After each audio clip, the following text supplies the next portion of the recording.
12:01 tengah malam 31 Ogos 1957. Padang Klub Selangor berhadapan bangunan Sultan Abdul Samad, bendera Union Jack diturunkan dan bendera Persekutuan Tanah Melayu dikibarkan. Merdeka! Merdeka! Merdeka! Merdeka! Merdeka!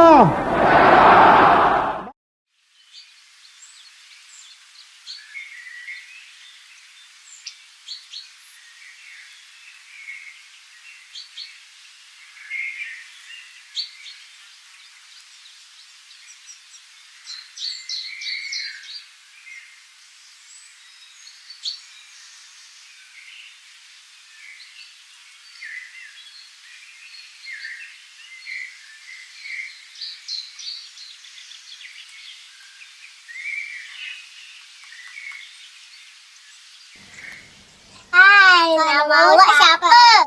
Cu. Oh, Cu.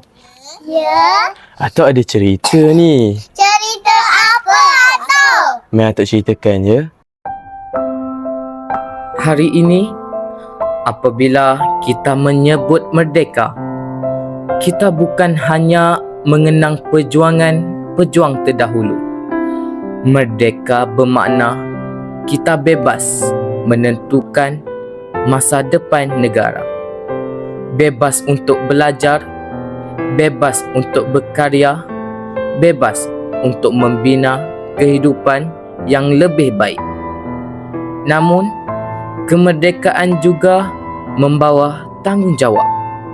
Sebagai rakyat Malaysia, kita perlu hidup dalam hormat dan harmoni walaupun berbeza bangsa, agama dan budaya.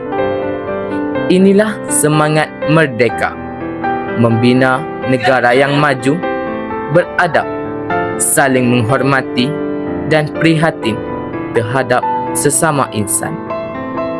Saya mahu Malaysia terus menjadi negara yang aman, negara yang rakyatnya bersatu, negara yang anak mudanya berilmu dan berakhlak, negara yang kemajuannya dinikmati bersama, kerana kemerdekaan bukan sekadar laungan merdeka.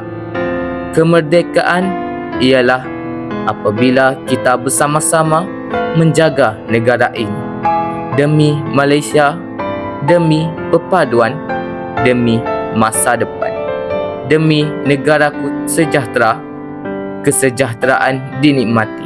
Merdeka, merdeka, merdeka.